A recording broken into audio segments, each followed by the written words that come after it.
Қайырлы күн достар, бүгін біз тез жасалатын үстіне вареная сгущенка қосылған ерекше дәмді пирогты жасаймын. Видеоны міндетті түрде соңына дейін қараймыз.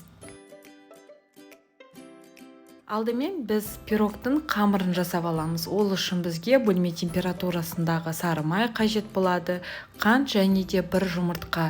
Венчиктің көмегімен жақсылап барлығын араластырып аламыз.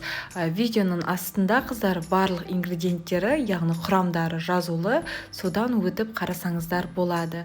Пирогтардың барлығына мен майдың 60%-дан жоғары, яғни майлығы 60%-дан жоғары маргариндерді, майларды пайдаланамын. Сол кезде сіздің пирогтарыңыз жұп-жұмсақ болып пісетін болады.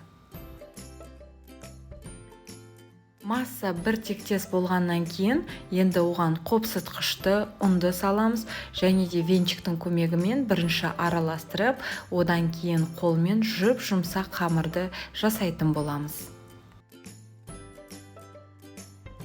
Пешімізді қыздырып бастаймыз. Диаметрі 26 см болатын осындай формаға енді қамырды әдемілетіп жаятын боламыз.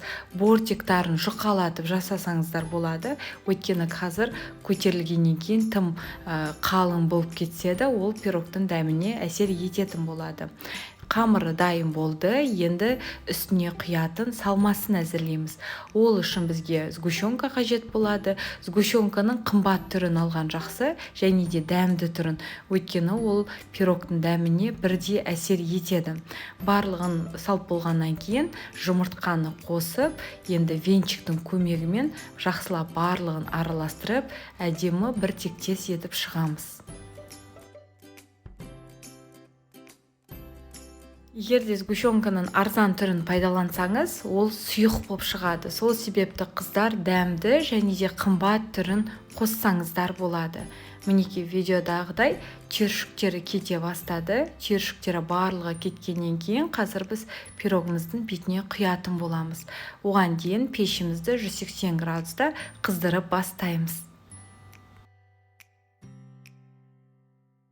Бетіне құятын салмасы дайын болды. Енді барлығын бірдей қылып бетіне құйып, жан-жағына әдемілетіп жағып шығатын боламыз. 5-ші айына осы пирогты жасауға кеңес беремін. Көңілдеріңізден шығатынына сенімдімін. Осылай барлығын жайып болғаннан кейін, енді бетіне грек жаңғағы немесе ұсақталған арахистерді сепсеңіз болады. Ал егерде үйде арахис болмаса, еш нәрсе етпейді. 180 градуста 35-40 минут пісіріп аламыз.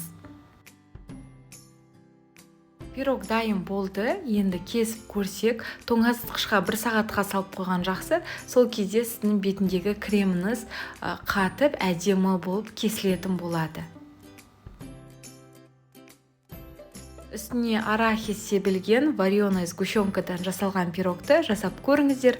Ал ұнаса, комментарияға өз пікірлеріңізді жаза кетсеңіздер. Сіздермен бірге болған Гаухар ас болсын.